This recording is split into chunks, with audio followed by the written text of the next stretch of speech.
ब्रह्मानन्दं परमसुखदं केवलं ज्ञानमूर्तिं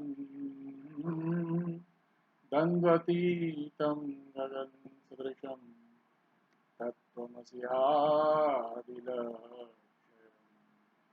एकं नित्यं विमलमचलं सर्वदी साक्षिभूतम् भावातीतं त्रिगुणरहितं सद्गुरुं तन्नमामि। सद्गुरु भगवान की जय, स्वामी जी महाराज की जय, शिवो। So friends, let us today read from chapter 14, third book on creation, in which Vasishtha is continuing to say, Ram, when the Supreme Brahma remains in his resplendent and tranquil state before creation, there is no essence of ethereal light or heat or even darkness produced in the intellectual spirit. But they lie hidden there as if buried in oblivion. This is but obvious. The being that is God begins with the attribute of intellectuality, Ch13. It is from the exercise of intellect, Chetana, of his intellectual part, Chetancha, that the name of mind, Chit, is attributed to him. The faculties of his intellect are called its intelligence, cosmic consciousness, or the Chit, or intellect, from its intelligence, that is Chetana, then has the attribute of the individual. The individual soul is called Jiva, and connection with the intelligible objects in nature. Then when it is subject to intelligible objects, having a subtle elemental form of the sense of individual self, aham matra, it can be named maya or illusion. When this chit, which is cosmic consciousness, and this cosmic consciousness assumes a role of jiva through the work of its intellect, intelligence, that is chetana. This individual soul is called jiva, and it interacts with the intelligible objects in nature. So this is illusion, aham matra. It can be named maya or illusion. From the excess of its egoism, ahanta, that is full with the purpose of its mind and of the elements of sound and other sense objects, it has the attribute of understanding. When understanding means buddhi, individual intelligence, the intuitive faculty of direct intelligence, controlling the sense organs, the organ of mind responsible for discrimination and judgment. This is buddhi. And this comes from excess of its egoism. Here, it is in Yoga Vasishtha, it says that buddhi comes from the excess of its egoism.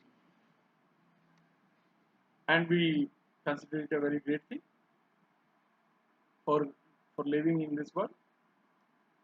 This ego is puffed up with the thoughts of all things and looks upon the great tree of the visible world. Living souls, like so many impermanent objects seen in a dream, are made to rise and fall one after the other in this great forest of the world, surrounded by skies and space.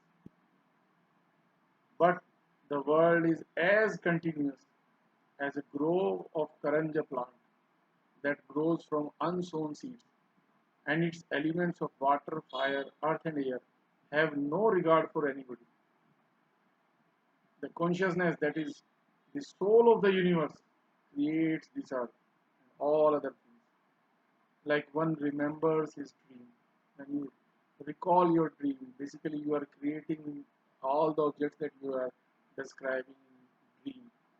So the God, the supreme consciousness, is just dreaming it like that. Wherever there is the germ of the word, it develops itself in that place. The live elements are the fivefold seed of the world, but the undecaying consciousness is the seed of the fivefold elements: Panchabhut, earth, water, air, fire, and space. As the seed, so is its fruits. Therefore, know the world is a form and full of God. Know the spacious sky is the reservoir of the five elements in the beginning of creation. The soul, like the body, is composed of the powers of consciousness and doesn't exist of itself. But being inflated by consciousness, it extends its bulk. But the empty form of consciousness, seated in the spiritual body of the soul, cannot be composed of solid reality. This is not possible. Therefore, nothing can come from an impossibility. Again, that is which is changeable in its form cannot have its sameness at all the times. Therefore, if the substance of the five elements is attributed to Brahma from an idea within the essence of his spirit, there can be no immaterial and unchanging Brahma can come from that. Therefore, know these five elements are the developed Brahma himself, as he evolved them in the beginning, and he is their producer for the creation of the world. He being the prime cause of their production, there is nothing that exists without him, and the world is no product of itself. The unreal appears as real, just like a city is seen in a dream, and like a castle built in the air by our hopes. In the same way, we place the individual soul in ourselves, which has its foundation in the empty spirit of God. Thus, the brilliant spirit situated in the divine intellect, being no earthly or any other material substance, is called the individual soul and remains in emptiness like a luminous body rising in the sky. Here now, how this empty individual soul, after its detachment as a spark from the totality of vital spirits, comes to be embodied in the human body within the empty sphere of divine consciousness. At first, the soul thinks it is like a minute particle of light. Then it considers itself to be growing in the sphere of its consciousness. The unreal appearing real in the end proves to be unreal. Just like an imaginary moon becomes nothing, so the soul continues to see itself subjectively and objectively both as the viewer and the view. Thus, the single self becomes double, just as one sees his own death in a dream.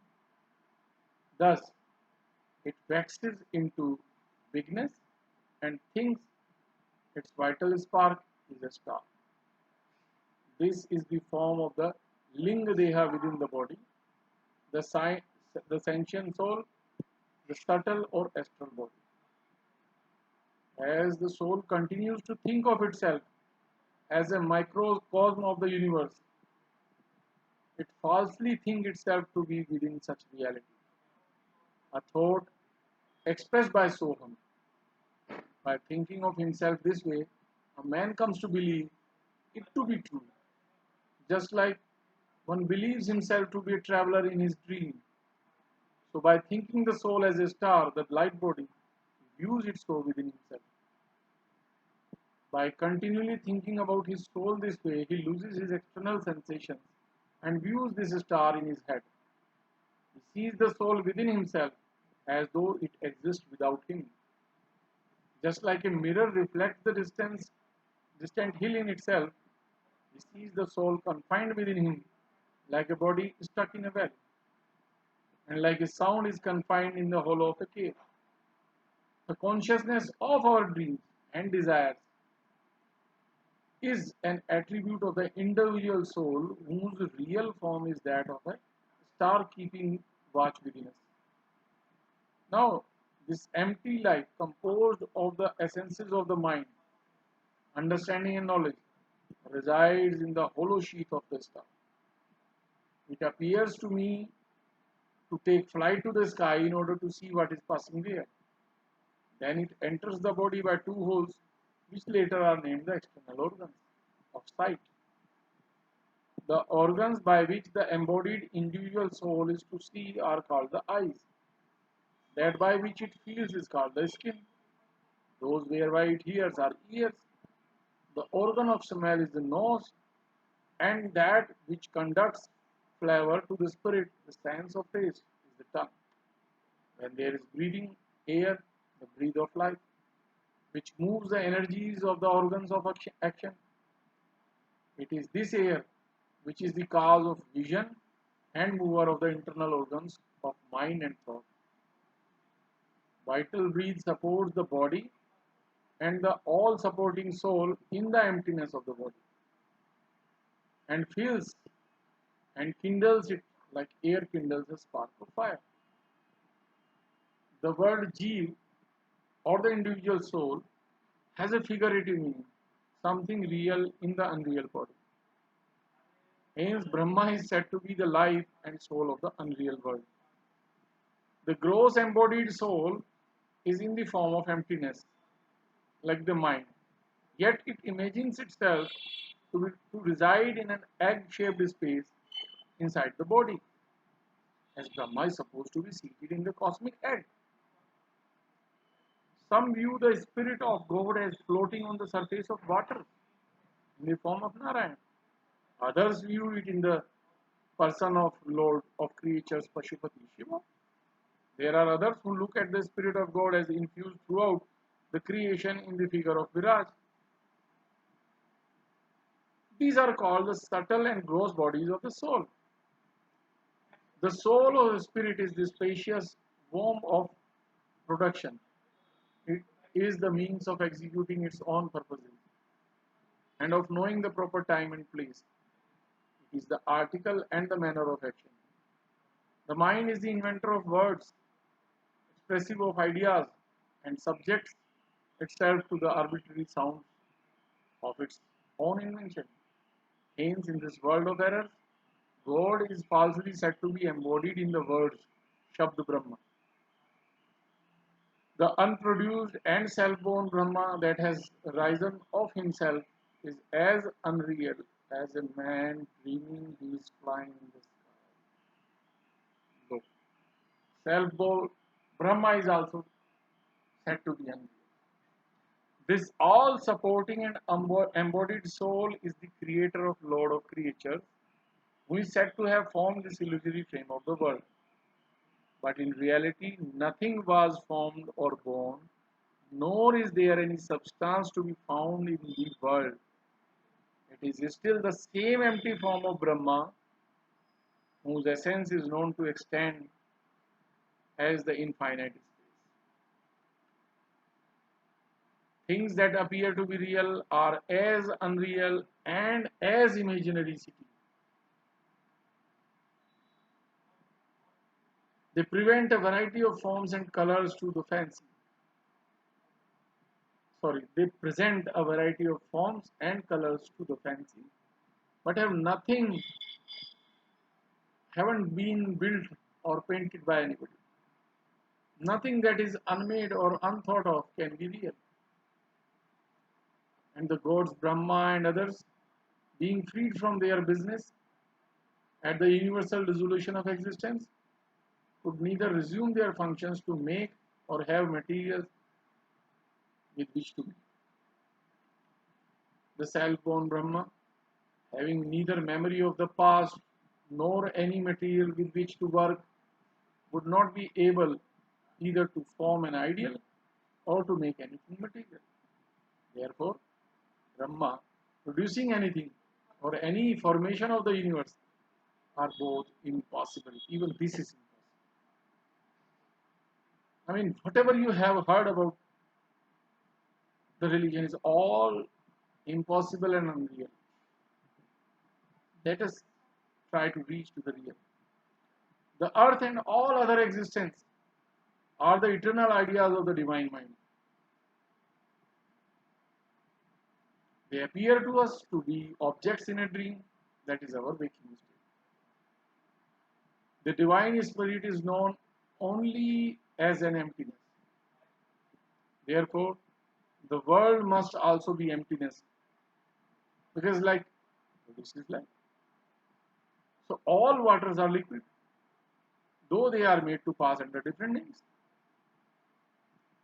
This creation is everywhere. The same in the Supreme Spirit. It is only an evolution of the same, and the Creator is always and everywhere unchanging in his nature. The empty universe, under the name of the cosmic egg, shines as clearly as the divine spirit. It is calm in its appearance and becomes disturbed by causes born in itself. It is supported by the unsupported, supporter of all, who is one and without a second, but devoid of unity in creation. All this is born in his consciousness, and therefore there is nothing new that is produced. He, who is of the form of unlimited space, without any emptiness in it, who is transparent yet teeming with abundance, and who is the whole world without any worldliness in it, truly underlies everything. He who is neither the container nor the contained, nor the appearance of the world, who is neither the world nor its creator, and about whom there can be no dispute or disputant, is truly the unknown God. He who is neither the passing world nor any of its passing things, who is quite at rest, yet situated in all things, is the only Brahma that shines of himself in himself. The idea of the fluidity of water allows our minds to form an image of a whirlpool. In the same way, the sight of the world produces the false notion of its reality in the mind. All unrealities become extinct at the end as we see the death of our frail bodies in dreams. The essential part of our soul remains unscathed because of its own nature of indestructibility in the form of everlasting consciousness in the atmosphere of our intellect. Brahma, the prime lord of creatures, is ever manifest by himself in the form of emptiness in the Supreme Spirit. He, being of a spiritual form like the mind, has no material body formed of earth or any other material. Therefore, he is both real and unborn. With this, chapter 13 ends. Let us take another chapter 14. No individual souls, only one Brahma. Each is Brahma. Brahma creates the rules and delegates. This is the chapter, and we will take this 14th chapter now. It's really very not easy to understand. I know, but let us once we go through it. In this manner, the visible world, I, you, and all other things are nothing, being unmade and unborn. They are we are non-existent. It is only the Supreme Spirit that exists of itself. The primeval empty soul first is awakened of itself by its own energy from its quietness, then begins to have a motion in itself, like the troubled waters of the deep. Then it begins to reflect in itself, like in a dream or imagination, without changing its empty form, like a rock with an inner faculty of thought. The body of the great god Viraj is also devoid of any material form, whether earthly or any other elemental shape. It is purely a spiritual, intellectual, and ethereal form, as transparent as the ether itself. It is without decay, steady like a rock, and as airy as a city seen in a dream. It is inert as the line of a regiment painted in a picture. All other souls are like pictures of dolls and puppets, painted and not engraved on the body of Viraj like a huge pillar. He, standing as uncarved column in the empty sphere of Brahma, represents all souls as they are mere pictures on it. The prime lord of creatures is said to be self-born. He is known as the uncreated for want of his prior acts to cause his birth. The, the primeval patriarchs who obtain their ultimate liberation at the final dissolution of the world have no antecedent cause to be reborn as unliberated mortals. Brahma, who is the reflector of all souls, is himself invisible in the inward mirror of other souls. He is neither the view nor the viewer, and neither the creation nor the creator himself. Therefore, although Brahma has nothing that can be described and has nothing that may be affirmed or denied about him, yet he is the soul of everything that can be described. He is the source of these chains of living beings, just as light is the cause of a line of lighted lamps in illuminations. The will of the gods, Brahma and Viraj, proceeding from the volition of Brahma, is of the same spiritual nature as the other, just as one dream rising in another is equally as insubstantial as the first. Hence, all individual souls evolved from the breathing of the Supreme Spirit are of the same nature as their origin, because there is nothing else that could cause or contribute towards cause. Lack of a secondary agency produces the equality of effects and their cause. Hence, the uniformity of created things proves wholly false. Any conception of their creation by a secondary cause. Brahma himself is the prime soul of Viraj and is identical with him, and Viraj is the soul of creation and identical with it. He is the empty validity of all. It is from him that unreal earth and other things have their rise.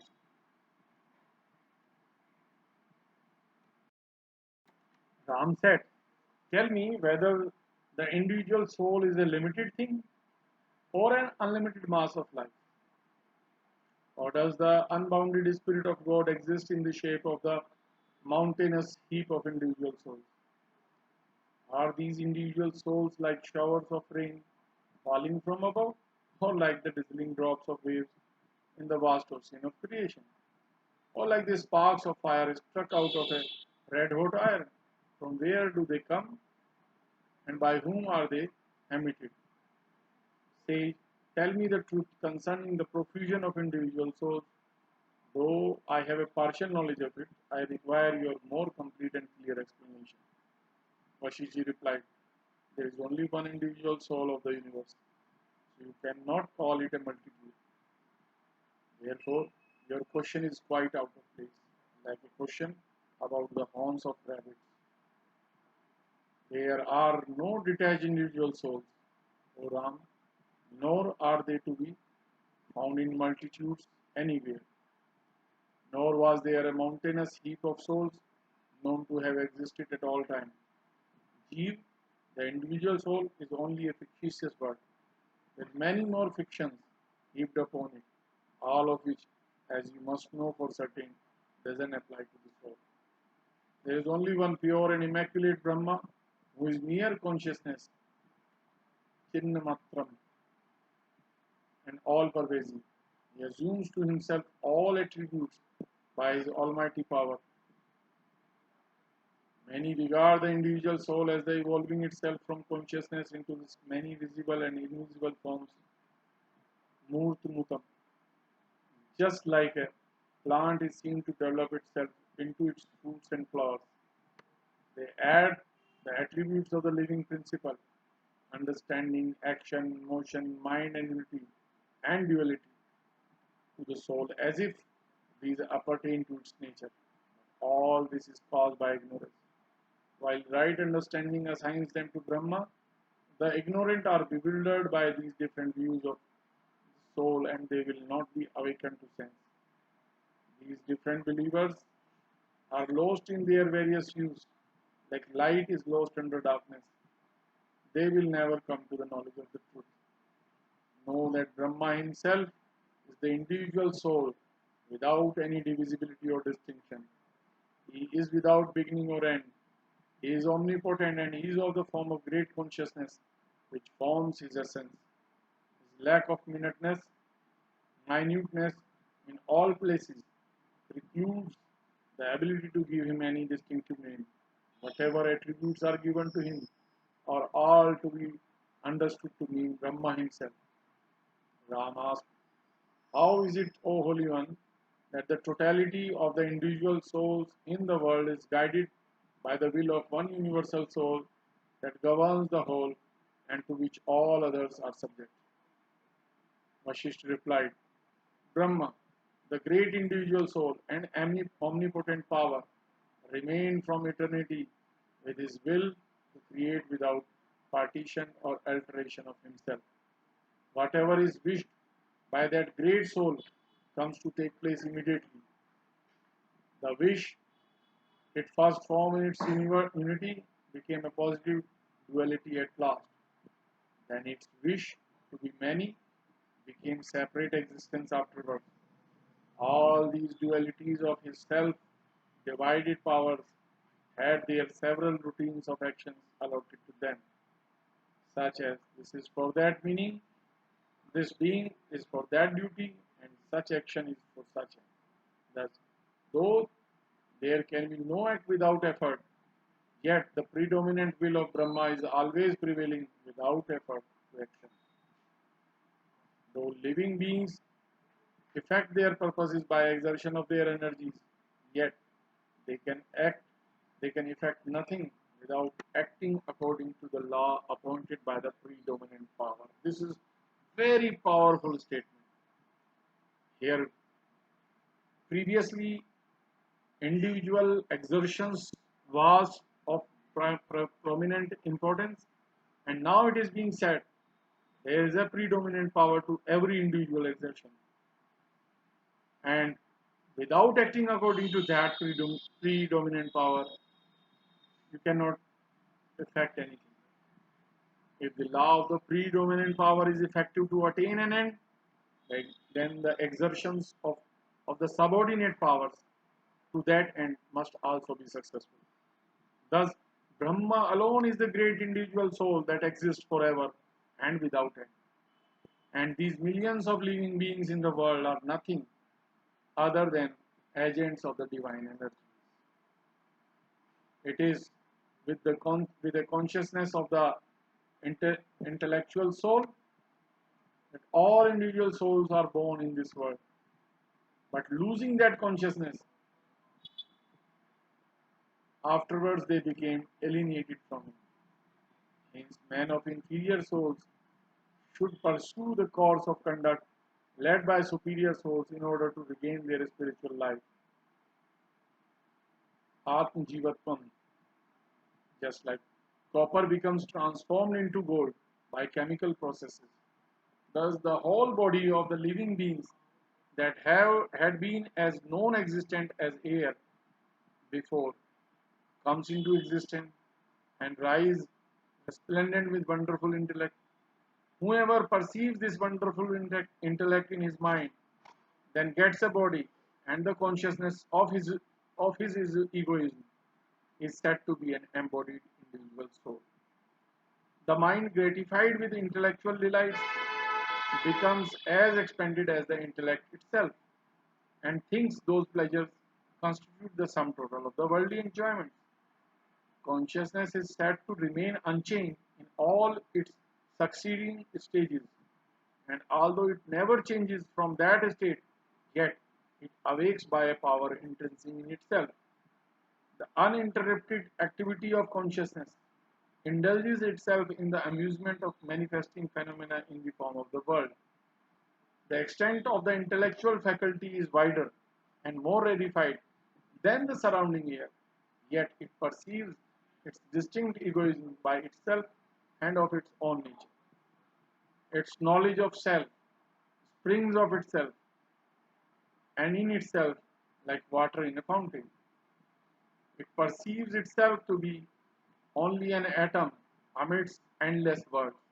It also perceives in itself the beautiful and wonderful world, which is amazing to understanding and which thereafter is named the universe. Now, Ram, our egoism being only a conception of the intellect is a mere fiction. The elementary principles being only creatures of egoism, they are also fictions of the intellect. Again, the individual soul being only a result of our acts and desires, you have to renounce these causes in order to get rid of your knowledge of I and you, and then, after discarding the fictions of the real and unreal, you attain the knowledge of the true one. As the sky looks as clear as before, after the shadows of clouds are dispersed from it, so the soul, after its overshadowing fictions have been removed, looks as bright as it existed at first in consciousness. The universe is a vacuum, and the world is a name for the field of our exertions. This emptiness is the abode of God. The wonderful frame of plastic nature is only a form of the formless consciousness and nothing else.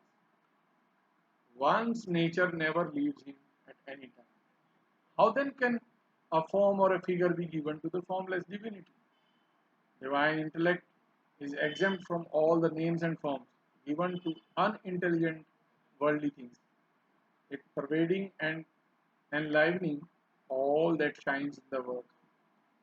The mind, understanding, and egoism, with the five elements, hills, skies, and all other things that compose and support the world, are made of the essences proceeding from consciousness. Know that the world is the mind of the consciousness of God, because mind doesn't exist without the world. If the world did not exist, that would prove that the mind and consciousness, which consist of the world, doesn't exist.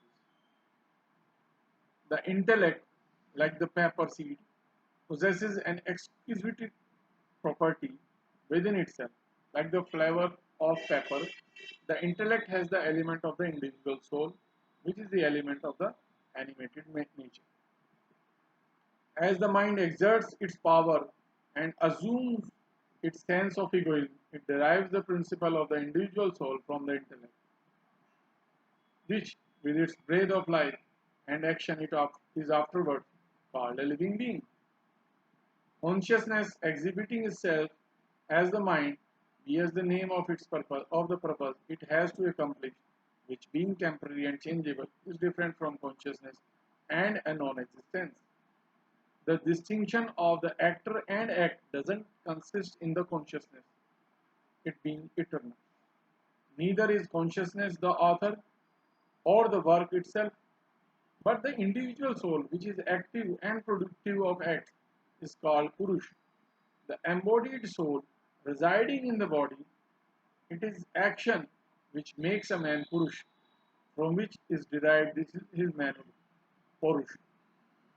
Life, with the action of the mind, constitutes the mind of man. The mind, taking a sensitive form, employs the organs of sense to their different functions.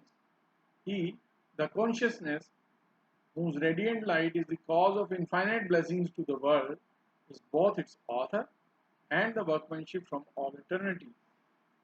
There is none beside him. Hence, the ego or individual soul in its essence is indivisible, uninflammable, and incapable of being soiled or dried. It is the everlasting and infinite, and as immovable as a mountain. There are many that dispute this point, as they, in their error, dispute other matters and mislead others into the same error. But we are set free from all mistakes. The dualist, relying on phenomena, is deceived by their varying appearances. But the believer in the formless unity relies on the everlasting blessed spirit. Fondness for intellectual culture is attended with the spring blossoms of intellect that are as white as the clear sky and as numberless as the parts of time. Consciousness exhibits itself in the form of the boundless and wonderful universal, and it breathes out the breath of its own spirit in the same area. Then it shows itself in the wonderful form of the primordial waters, not as they rise from the springs or fall into reservoirs, but like those substances that constitute the bodies of the best of beings. It next shines forth with its own intellectual light, which shines as bright as the humid beams of the full moon. Then, as consciousness rises in full light with its internal knowledge, phenomena disappear from sight. In the same way, consciousness is transformed to dullness by dwelling upon gross objects, and it is said to be lying dormant.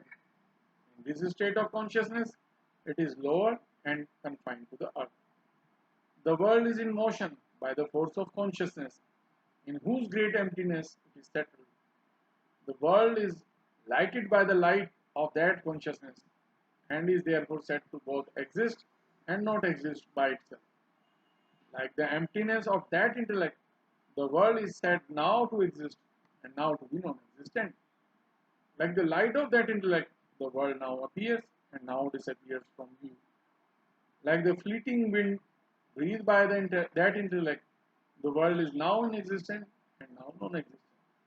Like the cloudy and unclouded sphere of that intellect, the world is now in being and now not in being. Like the broad daylight of that intellect, the world is now in existence, and like the disappearance of that light, it now becomes nothing. It is formed of the active quality of that intellect, like black collyrium eyeliner made from the particles of oil. It is intellectual fire that gives warmth to the world. It is the alabaster of the intellect that causes its whiteness. The rock of intellect gives its hardness, and its water causes its fluidity. The sweetness of the world is derived from the sugar of the intellect, and its juiciness from the milk of in the divine mind. Its coldness is from the ice, and its heat from the fire contained in the same. The world is oily by the mustard seeds contained in consciousness, and billowy in the sea of the divine mind. It is sweet by the honey and golden by the gold contained in the same. The world is the fruit of the tree of consciousness, and its fragrance is derived from the flowers growing in the tree of the mind. It is the existence of consciousness that gives the world its being, and it is the mold of the eternal mind that gives its form. The difference in that this world is changing while the unclear atmosphere of consciousness has no change in it. The unreal world becomes real when it is seen as full of the divine spirit. The unchanging sameness of the divine spirit makes the existence and non-existence of the world the same. The words part and whole are wholly meaningless because both are full with the divine spirit. Shame on those who deride ideas as false, talk about because the world, with its hills and the seas, earth and river, is all untrue without the idea of God's presence in it. Consciousness, being an unity, cannot be mistaken for a part of anything. Though it may become as solid as a stone, yet it shines brightly in the sphere of its emptiness. It has a clear empty space in its inside, like a transparent crystal that reflects the images of all objects, though it is as clear as the sky. As the lines on the leaves of trees are neither parts of the leaves nor distinct from them, so the world situated in consciousness is not part of it or separate from it. No detached soul is a varied growth, but retains its nature of the consciousness, and Brahma is the primary cause of causes. The mind is of its own nature as a causal principle by reason of its idea of the intellect, but its existence is hard to prove when it is insensible and unconscious of the intellect. Whatever is in the root comes out in the tree, just as we see seeds shoot forth in the plants of its own species. All the worlds are as empty as emptiness, yet they appear otherwise, because they are situated in the great consciousness. All this is the seat of the Supreme, and you must know it is by your exercise of intellect. Valmiki ji is speaking. As the sage spoke 3 words, the day declined to its evening twilight. The assembly broke with the mutual salutations to perform their evening rituals, and after dispersion of the nocturnal gloom, met again at the courthouse with the rising sun. With this, the chapter 14 ends, and I think we should stop today's session here. We will continue tomorrow by the grace of Lord Ram with chapter 15. Until then, Shivoham.